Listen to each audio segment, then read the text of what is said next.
What's up, everybody? Jerry with Dipping Dip Trading, back with another video. Going to be giving you guys an update on BBIG, just kind of giving you guys an update on where we finished on the day. Going to be jumping into some Ortex data as well, in case you guys don't have access to that. That way you guys kind of know where the data and numbers are kind of sitting at right now. But before I get started, don't forget to hit that like and smash that subscribe button down at the bottom of the screen. Helps people find the content and the channel, and helps a lot of the community continue to grow. So on the day today, BBIG finished in the intraday at $2.66, was down 12.5%, down 38 cents on the day. In the after hours, started climbing back up, was up 3.3% or 9 cents in the after hours, finished at $2.75 there. Now, the price action today, and this was pretty much the entire market. I mean, the whole market just got absolutely obliterated. And it's interesting because everything was just getting beat down so bad to the point where there was so volatile to the point where the VIX was running. The VIX was up actually 14% today. So check this out. So it's literally the opposite. So if you go like, let's go to like AMC. So look, this is when the day started. Boom. Notice how it's dipping like crazy. Look, it's literally a mirror image. Okay. So it's now the VIX basically just tells you kind of like it's the volatility index basically. So it kind of tells you like how much activity is really circulating in the market right now.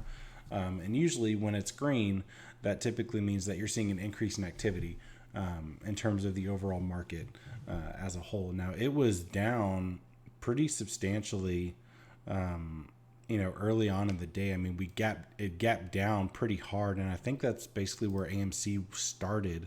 It started green, and then it just fell from there. And that was not only AMC, but I mean, obviously BBIG too, because they all followed, the same trend of sell-off. I mean, you can just tell, like, look, it's just a stair step down there. I go to Ethereum, stair step down. GameStop, stair step down. It's all the same price action because a lot of these are following these indexes that are just getting slammed. But with BBIG specifically, it's something that you guys need to understand, that don't be selling emotionally when things aren't going good. And I say that because fear will have a greater impact on the stock market than greed will. And what I mean by that is, notice how people are stair stepping up, right? And people are all happy and buying and buying and buying. And then when fear starts to set in, people start to panic sell, and boom, it completely dips. And then people start to buy again, boom, dips again. They buy again, boom, dips again. So it becomes that self-fulfilling prophecy, not only on the positive side, but also on the negative side, which is that fear factor and the paper handing that people are doing. So the biggest thing is that the whole market, because it took such a hit, there's going to be some sort of bounce back, right? We can't predict when. Unfortunately, this isn't, with Wall Street bets, it's not Wall Street guarantees, or it's not, Wall Street, sure retirement funding or anything like that, right? It's Wall Street bets. You're playing the stock market, right? It's very close to what gambling is, right? However, you're investing in companies' futures, and you're investing in the vision of these companies, in terms of convictions and what you believe in. So, but anyway, with BBIG specifically, okay, we had bullish divergence pretty much the whole day. So pretty much from, let's see, this point right here. So from 1310, what is that? Military time. So 1:10 Eastern. So 12:10 Central, which is where I'm located, pretty much until market close. We had bullish divergence, and then we finally were able to break out of that and are starting to trend and work our way back up. Now, if we can continue, we have a level of resistance right at around $2.80. If we can break that, we'll have level of resistance around 282. Let's call it 283. because it's 282.9 or whatever. And then from there we have 285, and then we should start working our way back up, 289, 290, and then $3. So you got to be patient. Trust me, I've been here before. I was here with AMC specifically back in February when this thing, plummeted. I think it got down to like $5.50 or $6 or something like that. And that was from when it ran up to 20 something dollars or whatever the case was, right before the whole Robinhood fiasco. But yeah, just stay in it, guys. Stay with your convictions. Be patient. This is not anything where you guys need to feel like you need to get rich quick. It's a marathon. It's not a sprint. And I would say, a lot of the stock market, I'd say 10%, really is luck or timing. 20% of it is probably a little bit of skill or technical analysis reading. And then the rest of that 70%, really, and I heard Matt Kors say this, that rest of that 70% is really, it's based on, greed and fear. So, if you guys feel like, you're not comfortable in terms of what you're investing in, everyone's financial situation is different. Don't feel like you need to invest money that you're not willing to lose, or you're not willing to never see again.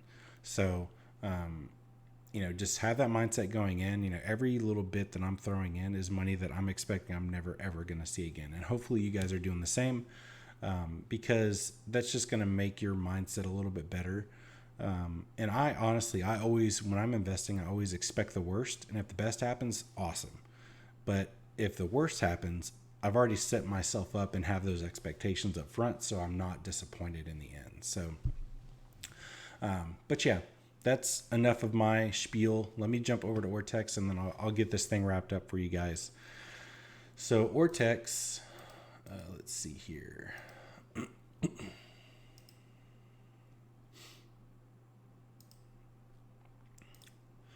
All right, so Ortex today. So utilization still up 0.5%, 99.62%. I think that's about the same as what it was yesterday. Cost of borrow is down a little bit. Days to cover is going up, which is great. We want the days to cover to keep going up. Shares on loans going up, great. Percent of free float on loan going up, great. Okay, all that stuff's good. That's stuff that I like to see. Short interest change here, up 1.2%. We had just over $1 million borrowed over $1 million return versus 1.48 million borrowed against, for a net borrow change of 472,000 borrowed against BBIG today. Sorry if you can't tell, I'm losing my voice. The current short interest percent of the free float is just under 22% there. Cost of borrow minimum just under 0.5%, with the cost of borrow average falling around 27% respectively, in that max is leveling out at about 35% there. So I would expect we should have 24th. Our next release should be next week I'm pretty sure. If it's not next week, it's going to be early in the following. I would expect us to get some sort of exchange reported short interest update again, because the settlement date's going to be the end of this month, so we should get it, or end of November, so we should get it released sometime next week. I'd say 9th, 10th, could even roll to next week if that's the case.